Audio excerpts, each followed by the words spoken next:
In the crowded high-stakes world of stock trading, legends are rare. But in Japan, one name stands above them all.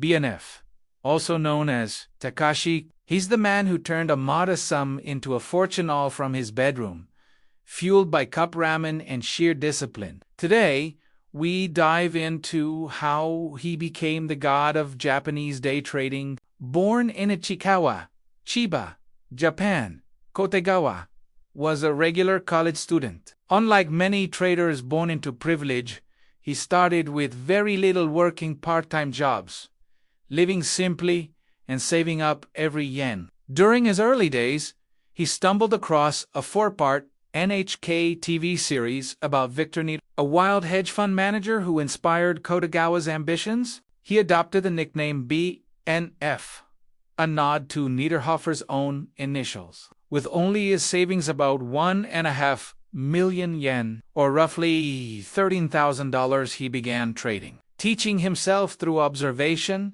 chart work, and bathroom mirror discipline. The early 2000s were brutal in Japan. After the dot-com crash and years of economic stagnation known as the Lost Decade, the stock market was a bear's playground. Rather than running away, BNF Linden. He developed a contrarian day trading strategy, focusing on stocks that had plummeted far below their 25-day moving average. But here's the secret.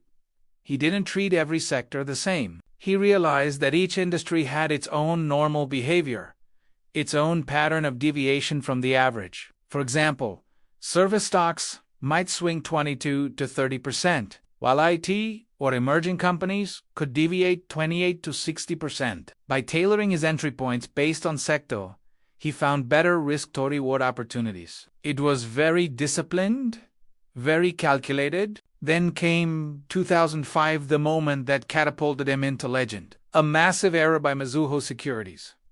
They sold 610,000 shares of Jacom at 1 yen each. Instead of selling one share for 610,000 yen, the market panicked. Traders were frozen, but not BNF. He moved fast. He bought 7,100 shares at the limit-down price, putting half his account on the line. As others scrambled, he sat tight, confident. By the next morning, JCOM had been halted, and institutions were trying to unwind, but BNF held 6,000 shares overnight. When the dust settled, Mizuho did a settlement. The reopening price was an astonishing 975,000 yen. That trade alone made BNF around 2 billion yen. Suddenly, the internet and trading forums were calling him the JCOM man, a god among day traders. But despite the fame and fortune, BNF didn't change much. He once said, "I don't enjoy taking money off the account. Seeing the physical cash makes me nervous." He didn't crave flashy cars or big parties.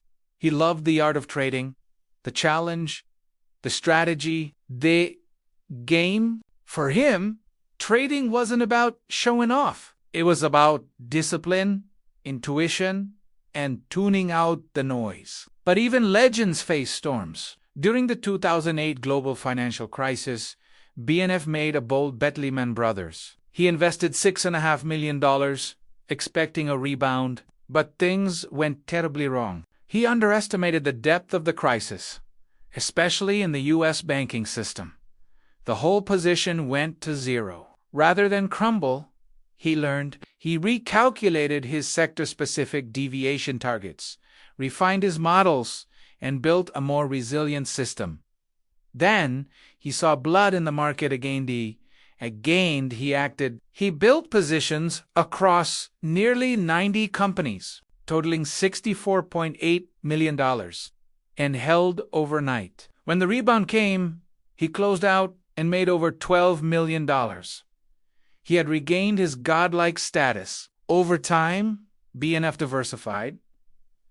He didn't just trade, he invested in commercial real estate, buying buildings in Tokyo, but he never lost his humble edge. He stayed away from the limelight, avoided flashy consumption, and maintained a simple lifestyle. His story spread across trading forums, online communities, and inspired a generation of Japanese retail traders. To many, he's more than a trader. He's a symbol.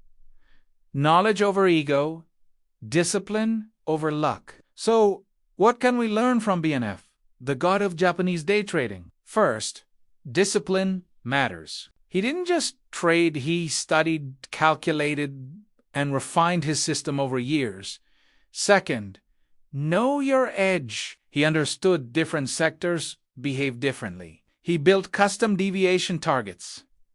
Third, stay calm under pressure. When others panicked, he acted.